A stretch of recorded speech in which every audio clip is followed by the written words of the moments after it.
জয় গুরু, শুভ সকাল। আমি পিউ, ইউএস থেকে। আজ শুক্রবার, হাজব্যান্ড অফিস গেছে, তবে একটু তাড়াতাড়ি আসবে। ছেলের তো স্কুল খোলেনি, তবে আজকে একটু ছেলে স্কুলে যেতে হবে। কারণ এদেশের নিয়ম হচ্ছে স্কুল শুরু হওয়ার আগে স্কুলের সাথে তার স্টুডেন্টের বা প্যারেন্টসের একটু ইন্ট্রো করে দেয়া, মানে স্কুল সম্বন্ধে, টিচার সম্বন্ধে সব কিছু জানিয়ে দেয়। আগের বছরও আমরা গেছিলাম, এবছরও যেতে হবে। তাই আজকে বিকেল 4টে অ্যাপয়েন্টমেন্ট আছে, যাবো সেখানে। তো হাজব্যান্ড তাড়াতাড়ি আসবে। আমাদের মা আর ছেলে দুজনকারই ব্রেকফাস্ট হয়ে গেছে, মানে আমরা যেটা টিফিন বলি, হয়ে গেছে। এবারে লাঞ্চে একটু অন্যরকম করব, প্ল্যান করেই রেখেছি কাল থেকে। চলুন আজকে লাঞ্চে কি বানাচ্ছি, বানাতে বানাতে আপনাদের কিছু ইনফরমেশান দিয়ে দিই।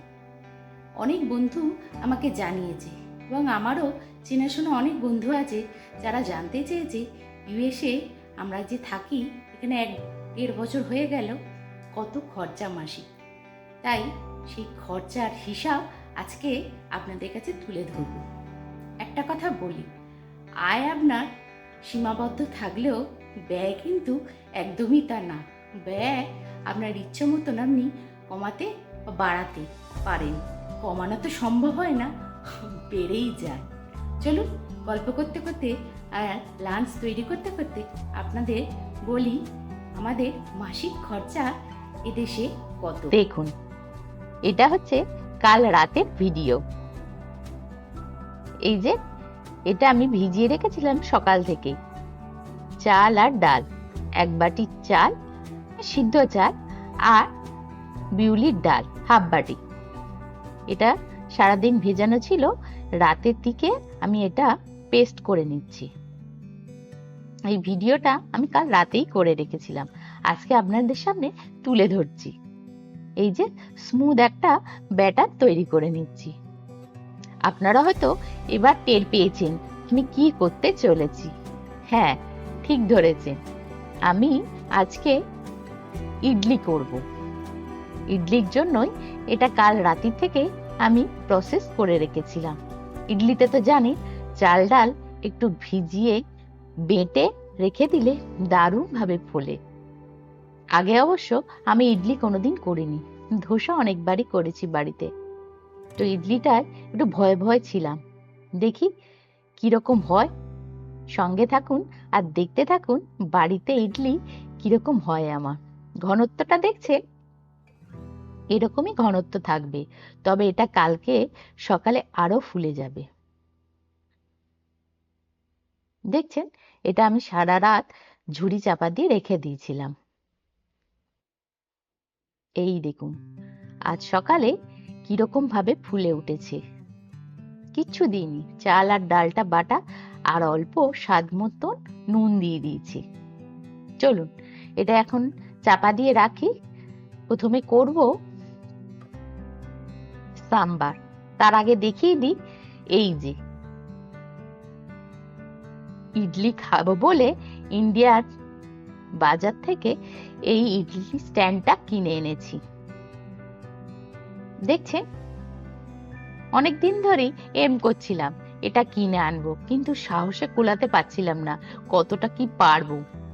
তারপরে বিভিন্ন ইউটিউবারদের কাছে দেখে শিখে নিয়েছি কিভাবে ইডলি করতে হয়, তাই সাহস করে এটা কিনেও ফেললাম। আজকে তার পরীক্ষা। দেখছেন, এরকম 3টে থাক আছে, এক একটা থাকে 4টে করে। এটা কত দাম নিয়েছে আমার ঠিক মনে পড়ছে না, অনেকগুলো বাজারের সাথে এটা কিনেছিলাম তো, তবে $10-15 বেশি হবে না। সুন্দর বেশ জিনিসটা, ছোটখাটের ভেতরে, এটার জন্যই আজকে যত কিছু।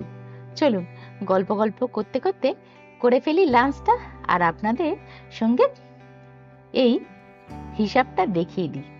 চলুন, এদেশে আমরা 1.5 বছর হচ্ছে এসে গেছি, কিন্তু এদেশে থাকতে গেলে আপনাকে প্রথম যে খরচাটা বড় খরচা হিসেবে দেখা হয় বাড়ি ভাড়া। মানে যাদের পার্সোনাল বাড়ি আছে, অনেক দিন ধরে আছেন, তাদের ক্ষেত্রে আলাদা। যারা এখানে 1-2 বছর 3 বছরের জন্য এসেছে তাদের ক্ষেত্রে বলছি, বা আমার ক্ষেত্রে। এখানে সবচেয়ে বড় খরচা হিসেবে আপনার বাড়ি ভাড়াটা পড়ে। বাড়ি ভাড়াটা এখানে একটু অনেকটাই বেশি। তারপরে যে সিটিতে থাকেন, ধরুন কলকাতা, দিল্লি, বম্বে এসব জায়গায় যেরকম বাড়ি ভাড়া অনেক বেশি থাকে, বা মেইন সিটিতে থাকলে যেরকম বাড়ি ভাড়া আপনাকে বেশি দিতে হয়, এদেশেও ঠিক তাই।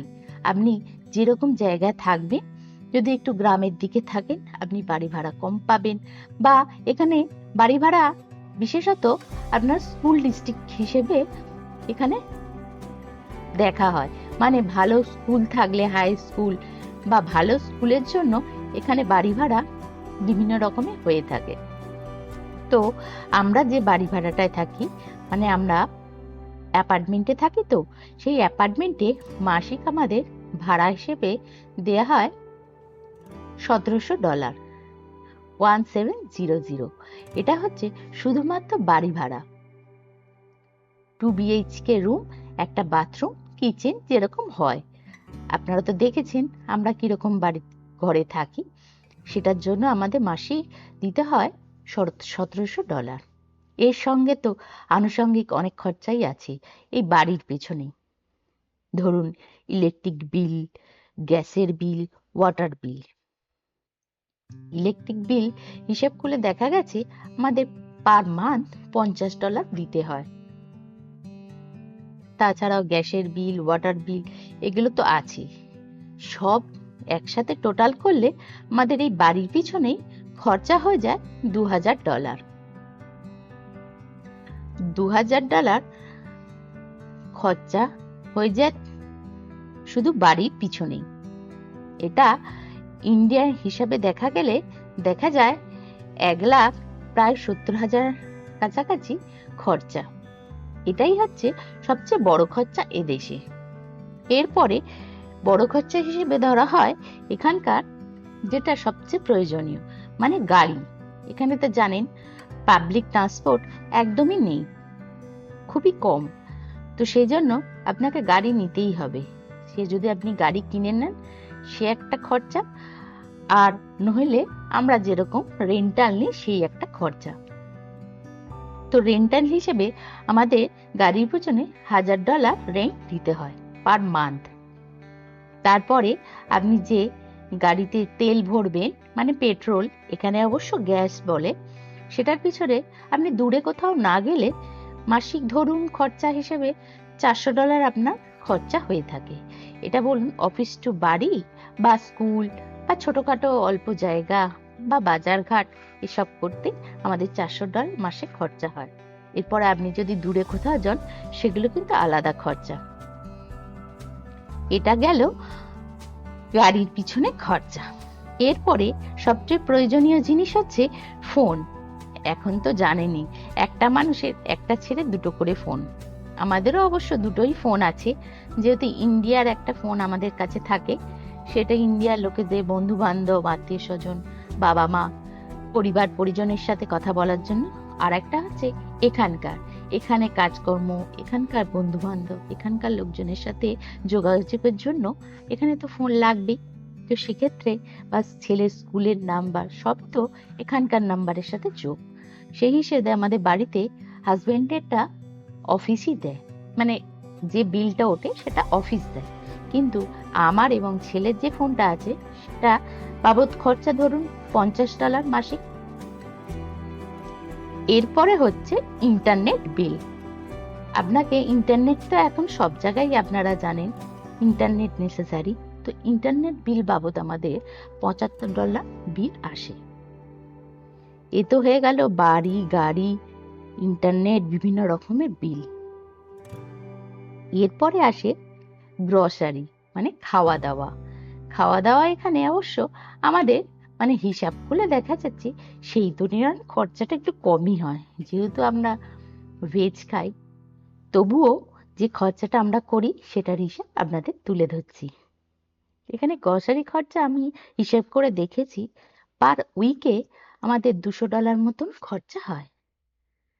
বেশিও হয়ে যায় কোনো মাসে, কিন্তু গড় ধরা হচ্ছে $200। সেক্ষেত্রে টোটাল মানে মাসে $800 $900 আমার খরচা হয় খেতে। এটা শুধু খাওয়া খরচা হিসেবে ধরা হয়। তাছাড়াও যদি কোনো নিমন্ত্রণ বাড়ি পড়ে বা অকেশন পড়ে বা জন্মদিন পড়ে বা কোথাও বাইরে খেতে গেলাম হোটেলে, সেগুলো কিন্তু সম্পূর্ণ আলাদা, সেগুলো এই হিসাবের মধ্যে কিন্তু পড়ে না। এটা একদম নর্মাল, আপনি বাড়িতে থাকুন, বাড়ির খাবার খান, সেই হিসেবে আমি বলছি। দেখুন, কথা বলতে বলতে কতদূর আমার রান্নাটা হয়ে গেছে দেখছে। সাম্বার ডাল সিদ্ধ করে সবজির সাথে মিশিয়ে দিয়েছি। প্রায় সাম্বারটা রেডি হয়ে গেছে। এবার শুধু টক জলটা দেব আর ফোড়নটা দেব, সর্ষে কারি পাতা ফোড়ন। তবে কারি পাতা 2-4টে আমি এমনিও দিয়ে দিয়েছি। কারি পাতা বেশ গন্ধটা ভালোই লাগে। এই যে তেঁতুলের জল, এটা তো দিতেই হবে, সাম্বার টকটক না হলে ভালো লাগে না।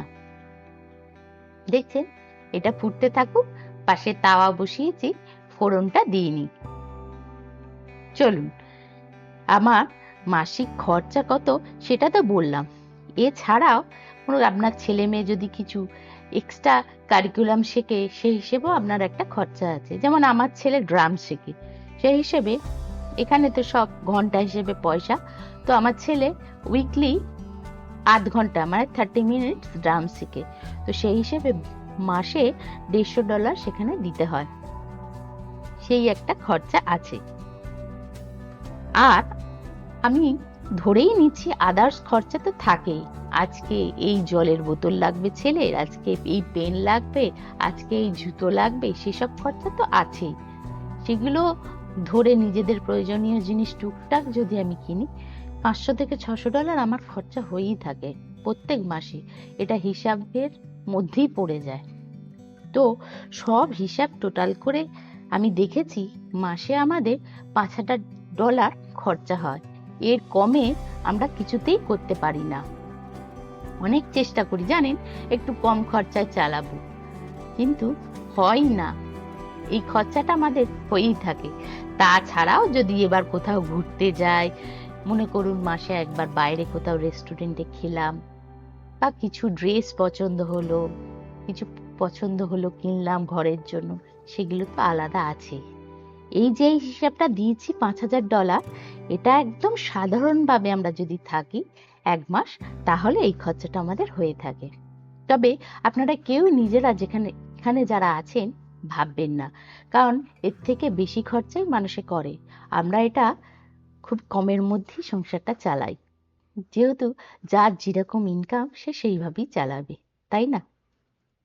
তো এই $5,000 আপনি যদি হিসাব করেন ইন্ডিয়া হিসেবে, এটা 4,15,000 থেকে 20,000 টাকা খরচা।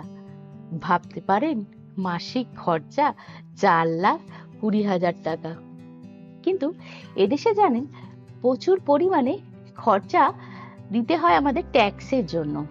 এখানে যেমন এডুকেশন ফ্রি বলে, কিন্তু এখানে ট্যাক্স প্রচুর পরিমাণে দিতে হয়, কারণ এখানে এত সুযোগ সুবিধা আমরা ভোগ করছি। সেই সুযোগ, রাস্তাঘাট বলুন বা বিদ্যুৎ পরিষেবা বলুন, সবকিছুই এত পরিষ্কার পরিচ্ছন্ন, সব কিন্তু ট্যাক্সের উপর নির্ভর করে।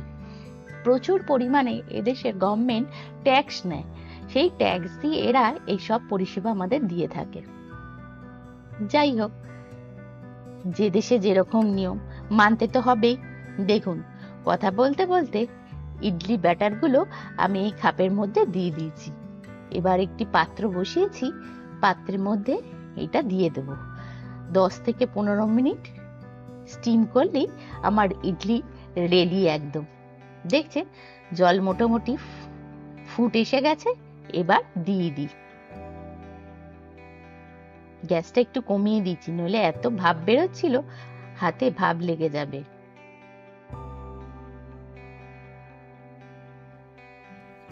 চলুন এবার গ্যাসটা একটু বাড়িয়ে দিই, 15 মিনিটের জন্য নিশ্চিন্ত। যাকে ডাল তো হয়েই গেছে, এবারে ইডলিও রেডি। এই দেখুন, ফার্স্ট রাউন্ড নামিয়েও ফেলেছি। দারুণ ফুলেছে জানেন, আর এত সফট হয়েছে, নরম হয়েছে, কি বলবো। সত্যি এত ভালো হবে ভেবেই উঠতে পারিনি। মাকে ফোন করে যখন বলেছি, মা বলছে তুই আগের দিন ভিজিয়ে রেখেছিস, ওই জন্যই তোরটা এত ফুলেছে। সত্যি এত সুন্দর হয়েছে খেতে, কি বলবো। ছেলে তো বাড়িতেই আছে, চলুন ছেলেকে আগে দিয়ে দিই, তারপরে পরের লট নামাবো। শুনলেন তো এদেশে আমাদের মাসিক খরচা কত, তবে একদমই আপনারা ভাববেন না, এই খরচা কম বেশি হয়েই থাকে। এই দেখুন সব নামানো হয়ে গেছে, 1 বাটি চাল আর হাফ বাটি ডালে এতগুলো আমার ইডলি হয়েছে, ভাবুন তো। আমরা 3 জনে খেয়েও এটা এবেলা শেষ করতে পারবো না, তবে ভালোই হবে, ফ্রিজে রেখে কালকেও আমি খাবো। আমার তো খুব ভালো লাগে এই সাউথ ইন্ডিয়ান খাবার। চলুন, কথা তো বলা হলো, এবারে খাওয়া দাওয়া করে নি। এখন বিকেল 2:45 মতন বাজে, বললাম না ছেলে স্কুলে যাব, চলুন হাই স্কুলটা আপনাদের একটু ঘুরিয়ে দেখাই। তবে জানেন এদেশে আর একটা বড় খরচা আছে, ইন্স্যুরেন্স যেরকম বাড়ির আছে গাড়ির আছে, এই জলজ্যান্ত মানুষদেরও তো আছে বলুন, মানে মেডিকেল ইন্স্যুরেন্স। এখানকার মেডিকেল ইন্স্যুরেন্স প্রচুর পরিমাণে, আর আপনাকে করতেই হবে। এত মেডিকেলের খরচা, আপনি ইন্স্যুরেন্স না করা থাকলে এখানে বিনা চিকিৎসা আপনাকে মরতে হবে।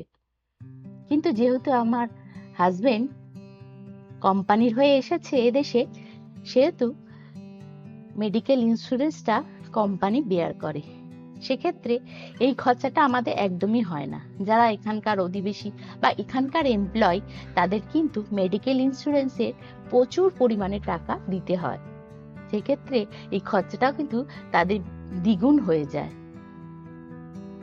মেডিকেল ইন্স্যুরেন্সের পরিমাণ অনেক বেশি এবং আলাদা আলাদা ভাগ আছে, মানে চোখের একরকম, দাঁতের একরকম, আলাদা আলাদা ইন্স্যুরেন্স নিতে হয়। চলুন, কথা বলতে বলতে ছেলে স্কুলে চলে এসেছি। আগের তো স্কুল দেখেছি, ওটা হচ্ছে মিড জুনিয়র হাই স্কুল, আর এটা হচ্ছে কনভেন্ট হাই স্কুল, মানে এটা 9 to 12। এখানেই 4 বছর আমার ছেলে পড়বে। দেখুন কত বড় প্লে গ্রাউন্ড, তবে এটা শুধু সামার সিজনে, মানে গরমের জন্য এটা খোলা হয়। শীতকালে যখন ঠান্ডা থাকে, বাইরে কেউ থাকে না, সব ইনডোরে, মানে ভিতরে গেমগুলো খেলা হয়। যতদিন বাইরে খেলা সম্ভব ততদিনই এখানে খেলা হয়। দেখতে কিন্তু দারুণ লাগে বলুন, এত বড় মাঠ সাজানো গোছানো, পাশে দেখছেন গ্যালারি মতনও করা রয়েছে। চলুন, এখানে দাঁড়িয়ে দাঁড়িয়ে আর সময় নষ্ট করা যাবে না। দেখি ছেলের ভিতরে, ছেলে অবশ্য ভিতরে চলেই গেছে, তার বন্ধু বান্ধব আছে, বুঝতেই পাচ্ছেন। আমি একটু আপনাদের দেখাবো বলে এই ভিডিওগুলো তুলেছি। স্কুলটা যেন অনেক বড়, বিশাল বড় এরিয়া নিয়ে স্কুলটা। এটা সামনেটা, আমি সামনেটা তুলে ধরেছি আপনাদের কাছে। এই দেখুন, এদেশে যেখানেই যাবেন পতাকা, স্কুলের পতাকা, ক্লাবের পতাকা, দেশের পতাকা, সব জায়গায় এরা পতাকা উড়িয়ে বেড়ায়। চলুন স্কুলের ভিতরটা ঢোকা যাক। এখানে তো জানেন বাচ্চাদের কোনো ইউনিফর্ম নেই, যে যা খুশি ইউনিফর্ম পরে আসতে পারে, তবে এগুলো সবই স্টুডেন্ট। কেউ কেউ নতুন স্টুডেন্ট, আবার কেউ কেউ পুরনো স্টুডেন্ট। 9 to 12, যারা 10, 11, 12 পড়ে তারা তো সব পুরনোই। দেখুন এই বাচ্চা মেয়েদের মনে হয় কোনো নাচের প্রোগ্রাম আছে, সব এক রকমের পোশাক পরে এসেছে, কত সুন্দর সেজেছে দেখুন সব। আজকে বাচ্চারা তাদের স্কুল পরিদর্শন করবে, মানে যারা নতুন তাদের ক্ষেত্রে বলছি, তাদের ঘুরিয়ে ঘুরিয়ে স্কুল ক্যাম্পাস বা স্কুলের কোথায় কি আছে সব দেখাবে। ছেলে তো কোথায় ঢুকে গেছে বন্ধুদের সাথে, আমি আর আমার হাজবেন্ড খুঁজেই পাচ্ছি না। এই দেখুন ডান দিকে দেখছেন এই সাদা সাদা রঙের, এগুলো হচ্ছে সব লকার। এদেশের নিয়ম হচ্ছে আপনাকে প্রথম দিনই লকার দিয়ে দেবে, সেই লকারে একটা নাম্বার থাকবে, সেই নাম্বার শুধু আপনিই জানবেন এবং সেই লকারে আপনি আপনার জিনিসপত্র রাখতে পারবেন। তো আজকে লকারও নিয়ে নিয়েছে ছেলে, মানে লকারের নাম্বার। যে যার মতন ঘুরে বেড়াচ্ছে। ভিতরটা এত বড় জানেন, আমাকে যদি ছেড়ে দেয় এই স্কুলের ভিতরে আমি হারিয়ে যাব, আমি বেরোতে পারবো না। এত অলি গলি, বাচ্চারা যে কি করে চিনে বেরোয় ভগবান জানে। তবে জানেন এখানে ইউনিফর্ম না থাকলেও খেলাধুলার জন্য ইউনিফর্ম থাকে। মানে ক্রিকেট খেলার জন্য একরকম, বা সকার মানে ফুটবল খেলার জন্য একরকম, ভলিবলের জন্য একরকম, এরকম ইউনিফর্ম দেয়া থাকে, টি শার্ট। বাবা ছেলে যেমন ড্রাম বাজায়, ড্রামেরও আলাদা ব্ল্যাক কালারের এদের টি শার্ট আছে। তারপর পিটি ড্রেসের জন্য আলাদা থাকে। এই দেখুন আমার ছেলের এগুলো বন্ধু বান্ধব। এই যে পুরো গ্যাংটা দেখছে, এটা হচ্ছে আমার ছেলের বন্ধু বান্ধব। আমার ছেলেকে দেখতে পাচ্ছেন, ওই যে সামনে অরেঞ্জ কালারের টি শার্ট পরে আছে, তার বন্ধু বান্ধবদের সাথে গল্প করছে। বেশ ভালোই লাগে বলুন, এসব দেখলে নিজেদের পুরোনো দিনের কথা মনে পড়ে যায়। বাচ্চারা কত আনন্দ করছে নতুন স্কুলে এসে। পুরো স্কুলটা ঘুরে বেড়াতে আমাদের 1.5 থেকে 2 ঘন্টা সময় নিয়েছে। ঘোরা হয়ে গেছে, পা ভীষণ ব্যথা করছে। চলুন, এদের আর গল্প শেষ হবে না, আমি এবারে টেনে বার করি ছেলেকে। তারপরে হঠাৎ দেখছি সামনে একটা আইসক্রিমের স্টল বসিয়েছে, সেখানে সবাইকে স্কুল থেকে বসিয়েছে, ফ্রিতে আইসক্রিম দেয়া হচ্ছে। তাই জন্য এইখানে এত লাইন, সব বাচ্চারা লাইন দিয়েছে আইসক্রিম নেবে। চলুন আইসক্রিম নিয়ে নিই, তারপরে চলে যাচ্ছি। এদের মনে হয় এটা একটা পিটি ইউনিফর্ম। এই যে সব দেখছে ব্লু কালারে সবাই, এরা যেহেতু নতুন এদের কাছে ড্রেসটা নেই। এই দেখুন আমার ছেলেও নিয়ে নিয়েছে আইসক্রিম, তাতে আবার কত সব মেশাচ্ছে উপর থেকে টপিক। আমার ভিডিওটা কেমন লাগলো আমাকে জানাবেন অবশ্যই, আশা করছি ভালো লাগবে। আপনারা ভালো থাকুন, সুস্থ থাকুন, আবার দেখা হবে অন্য একটা ভিডিও নিয়ে। আজকের মতন এখানে, জয় গুরু।